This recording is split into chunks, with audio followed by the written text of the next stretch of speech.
Anashandura rombe, fume ale mambo.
nokuti uchava muparidzi shoko kavasangudzikisire denga rinde nyasha.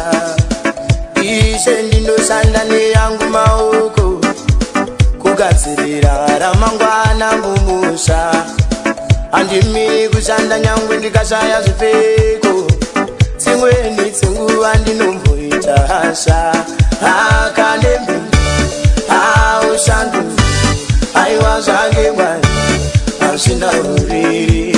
Ikandembe aushandu aiwa zvake Mwari hazvina uriri.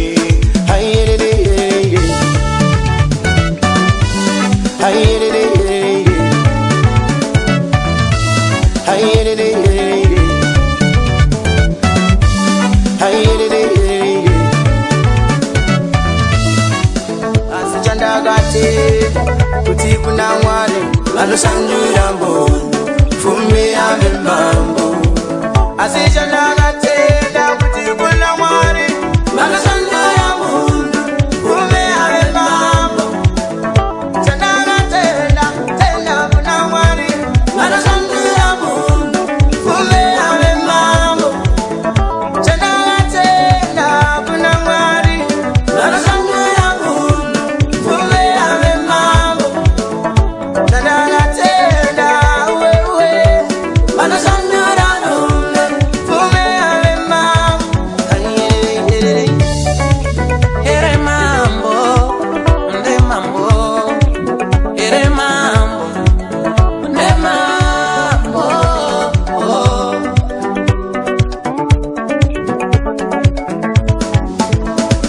Chandakatenda kuna Mwari vanoshandura mboni pfumi ave mambo.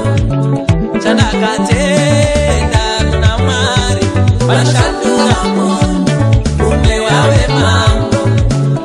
Chandakatenda kuna Mwari vanoshandura mboni pfumi ave mambo. Chandakatenda vanoshandura